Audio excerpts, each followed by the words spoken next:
Hi అండి, welcome to my channel స్ఫూర్తి 3115. వనభోజనాలు అంటే మీలో ఎంత మందికి తెలుసు? మా తెలంగాణలో మాత్రం చాలా పెద్ద పండుగ అండి. సంవత్సరం మొత్తంలో ఏ పండుగ అయినా ఇంట్లో వాళ్ళం మాత్రమే జరుపుకుంటాము. కాకపోతే ఈ వనభోజనాల పండుగ మాత్రం మన ఎంతమంది బంధువులు ఉంటే అందరినీ ఇంట్లోకి రప్పించుకొని వారితో సహా ఊరు పొలిమేరలోకి వెళ్ళి అక్కడ తంగేడు చెట్టుకు మాత్రమే పసుపు కుంకుమలతో, కోళ్లతో, కొబ్బరికాయలతో, బెల్లం పుట్నాలతో చాలా పెద్ద పండుగ జరిపిస్తారండి.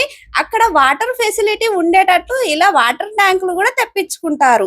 ఎంతమంది బంధువులు ఉన్నా ఇక్కడ మాత్రం కంపల్సరీ కలుస్తారండి. తంగేడు చెట్టుకు మాత్రమే ఈ పూజలు ఎందుకు చేస్తారు? తెలంగాణ వచ్చినాక మాత్రమే మన తెలంగాణ పుష్పం తంగేడు పువ్వు అని పెట్టారు. కాకపోతే వెనకటి నుంచి వస్తున్న ఈ ఆచారం మాత్రం తంగేడు చెట్టు అంటే మన ఊరు పొలిమేరలో 7 అక్క చెల్లెలతో కూడిన పోచమ్మ తల్లి అని అర్థం అండి.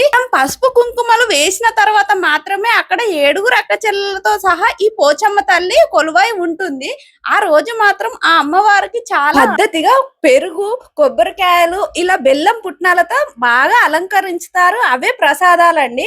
ఇలా మొత్తం అంతా అక్కడ మొక్కులు అప్పజెప్పి కోళ్ళతో ఈ మొక్కులు చెల్లించుకున్న తర్వాత అక్కడే వంట చెరుకు తెచ్చుకొని వంట చేసుకొని తినేస్తారు. ఇలా కట్టెల పొయ్యి మీదనే వంట చేసుకుంటారండి. ఎంత బాగా హై క్లాస్ లో ఉన్న వాళ్ళైనా ఇక్కడికి వస్తే మాత్రం ఇలా పొయ్యి పైనే వంట చేసుకొని తినేస్తారు. ఇదే మన తెలంగాణలో ఉన్న కొన్ని ఏరియాల్లో చాలా పెద్దగా చేసుకునే పండుగ.